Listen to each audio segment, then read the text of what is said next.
大阪的地铁挺漂亮的吧？大阪的地铁也挺难坐的。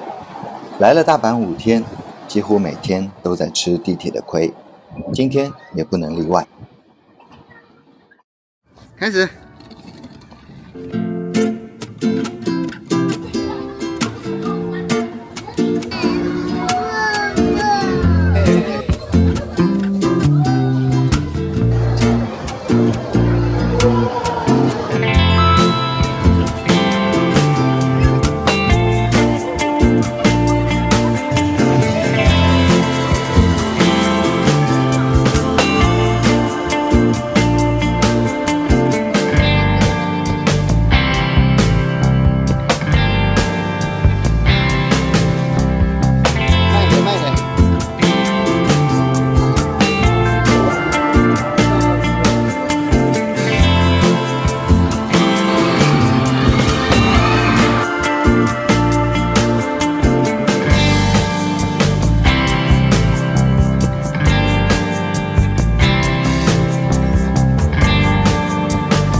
这一天是从大阪去奈良，我们要乘坐的线路，现在想想应该和到淡水或到北投类似，同一条线路有不同终点站，只是这一天的行程更复杂些，让我们下车上车下车上车了差不多3次，且都没换月台，只是等下一趟车。折腾了半天，终于到达了近铁奈良。在找无障碍出口的时候，碰上了好心人帮忙，顺利抵达地面。Hello， 大家好，我是煮菜的奶爸狗狗，来自上海，因为爱情嫁来台湾，因为家庭和孩子选择留在台北生活。原本是一名广告设计师，现在是2个小孩的全职家庭主妇，时不时分享一些亲子出游的影片。攻略说，坐到近铁奈良站下来，往前走是步行绕圈路线，走过去需要原路返回，往后走可以乘公车去到最远处的春日大社，再往回走，不绕路，也较省力。但又考虑到我们想去若草山，而若草山就在春日大社上面，所以中午时分到达奈良的我们，按照乘公车线路的话，势必要在中午艳阳高照时分登上若草山晒太阳。这样考虑下来，还是放弃乘车，选择步行。这样一路走过去，到达若草山，或许刚好在落日时分，会比较漂亮。在这样纠结的心理剖析下，应该能对我做攻略的困难度有一定了解了吧？出了奈良站的东向商业街，是一条可以购买到奈良在地伴手礼的好地方。据说这里有一家中古堂马吉很出名，我就笑笑，我们台湾花莲的马吉可不会输。要不要我来推？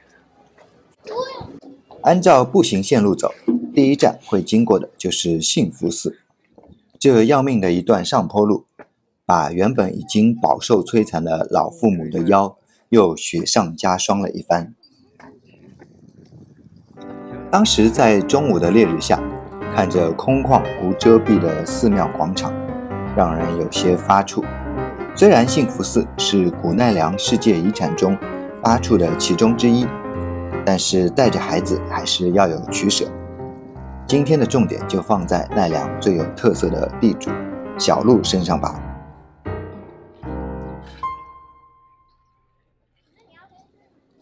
穿过幸福寺，一路往东走，也就是往较高处走，没多久就会到达第一个可以喂小鹿的地点，奈良公园。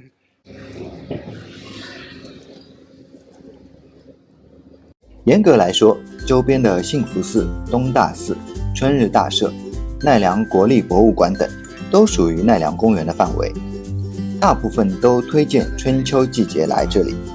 春季可以赏樱，秋季可以赏枫。而我们所处的6月初，确实草也光秃秃，树也马马虎虎，好在还不算热，也不像6月底这般多雨。在这样一个大晴天，漫步宽阔的奈良公园，心情还是很不错的。看了不少攻略，都说这里的小鹿脾气最差，是劫道拦路。当你拿出鹿饼，很容易被一群鹿围攻，尤其是带着小朋友，最好不要在这里喂小鹿，怕会被攻击。但谁又能忍住初见奈良小鹿的欣喜，总会忍不住买上一包鹿饼予以投喂。我觉得这个人不能吃哦，只有它做起来看起来超好看。对，我试试看。你要试试看？我要试试看。啊，你拿去喂小鹿。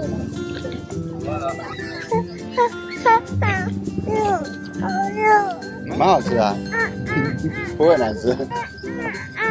有点像燕麦，不是。妹，这不能吃啊！你不要给我。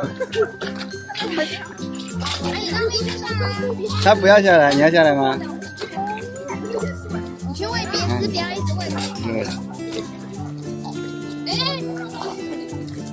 但是小心有些鹿很凶。他们会围上来的哦。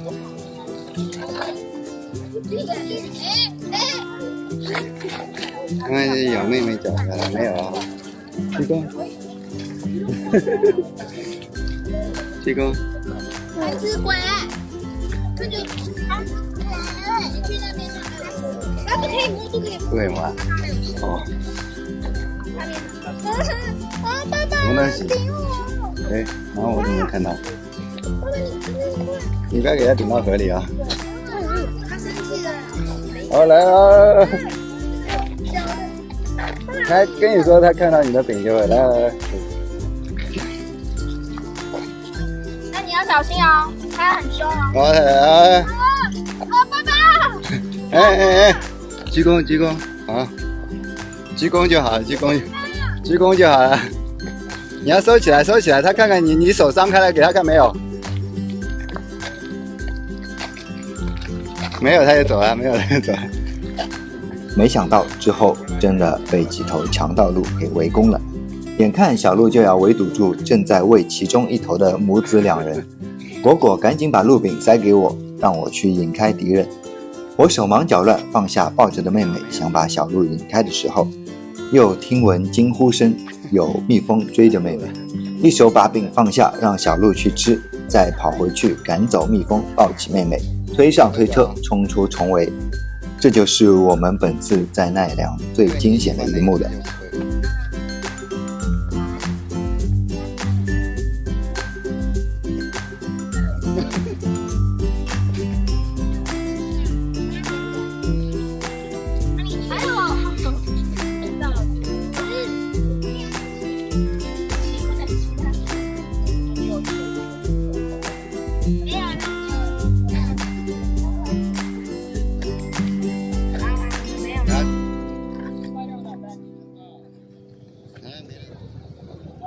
时至中午，从博物馆处走出奈良公园，对面有几家餐厅，其中一家至今香腐饭是非常热门的餐厅，看着至少排队半小时以上，幸好当初它就没有录入我的攻略中。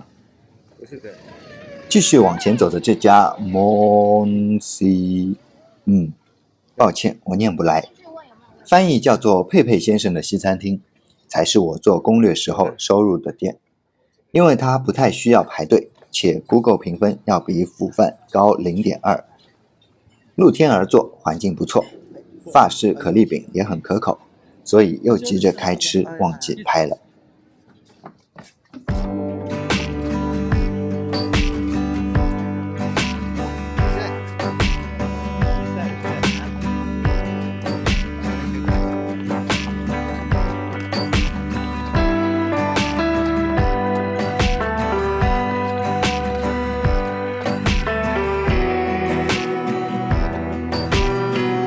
继续往前走，就是我们决定参观的奈良8处世界遗产中的一处东大寺。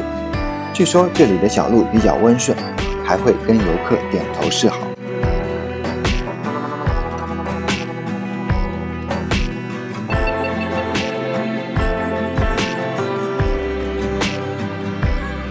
顺着南大门进入，就能看到2尊巨大的天王像。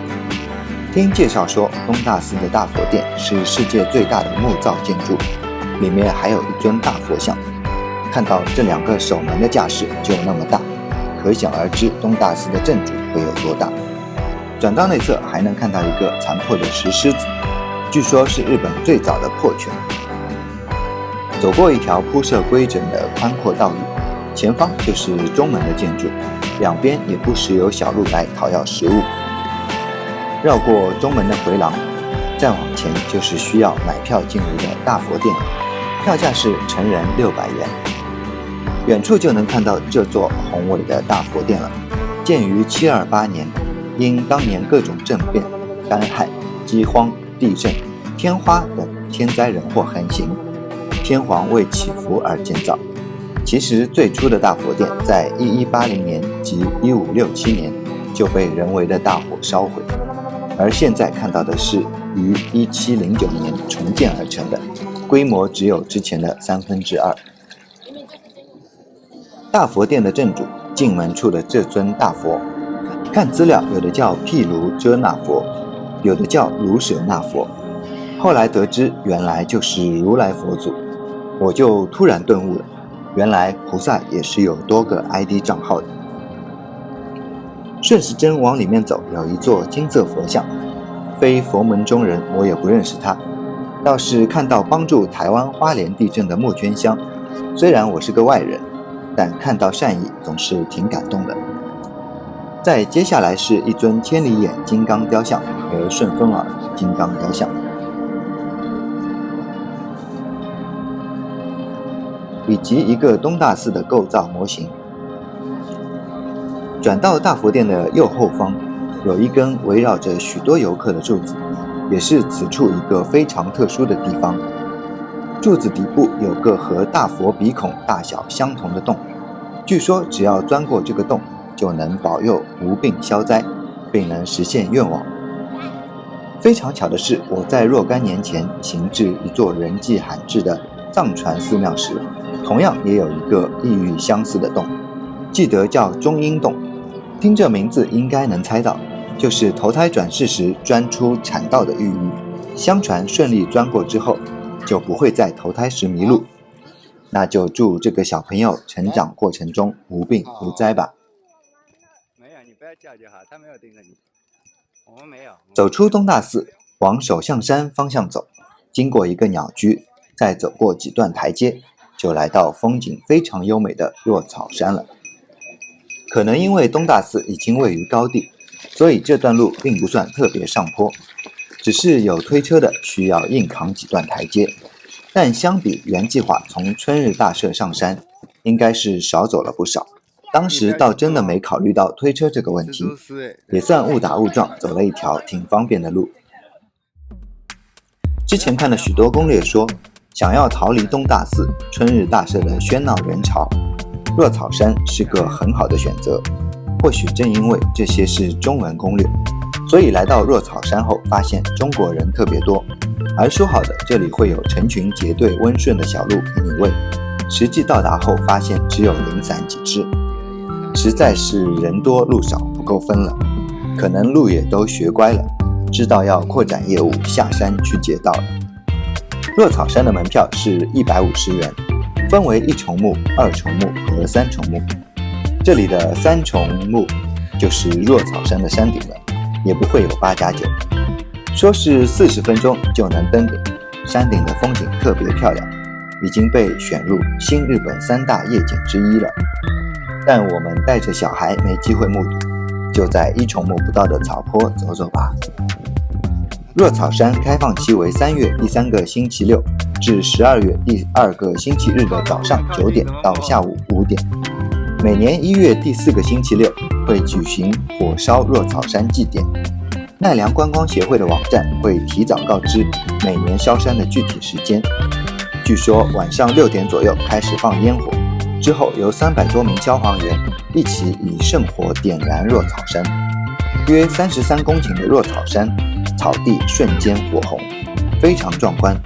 熊熊大火会陆续燃烧大约30分钟到1个小时。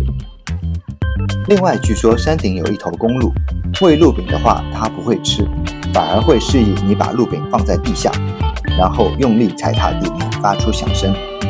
当地人说这是神化身的鹿，踩踏地面是要你下跪的意思。当然这是一个传闻，真假难辨。走出若草山，商店街这一侧的小路倒是真的很温顺。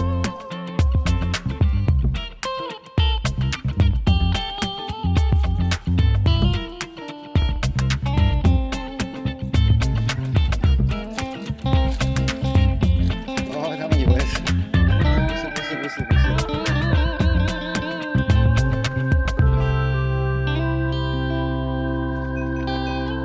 一路往下来到春日社的入口，看到一条有台阶的步道，不太便于推车行走，也就作罢。其实查攻略有看到，在东大寺或者春日大社的门口，可以乘坐返回近铁奈良的公车。考虑到推车抬上抬下不方便，又看看阳光明媚，反正一路下坡，就徒步返回吧。回到近铁奈良，还有一处奈良非常出名的柿叶寿司，尝过之后真的风味很独特，好吃。因为是大阪的最后一晚了，要买伴手礼的朋友们，强烈推荐一家在 JR 大阪站的不会念名字的商店，位于中央口售票处，从早上6点就开始营业到凌晨12点半，可以说是专门为游客准备的商店了。只是退税时间有限制，是上午10点到下午5点。这里伴手礼种类相当多，还有许多关西限定，如果不知道怎么挑选，还可以参考销售排行。最后一碗，2只被彻底放完变亮。临走的早晨下起了小雨，此刻我的内心应该说是非常释怀的，用心准备的攻略没有出什么大问题，预定的各个行程也都有完成，总体都在预料内，家人都还算满意，没有特别强烈的投诉和批评。剪片上架至今，虽然浏览量不高，但内心还是满满成就，包括孩子也看过许多遍，依然津津有味，应该以后一段时间内都非常值得回味。影片最后还得夸上台湾2句，关西机场不如桃园机场贴心，没有携带婴幼儿的优先通道，好在有提前出门及没有乘错地铁，所以归程也顺顺利利的。到达台湾后，再次感受到了台湾湿热的空气，又要开始日常带娃的生活了。YouTube 也即将回归以往正常节奏，那就下期再见啦，大家再会。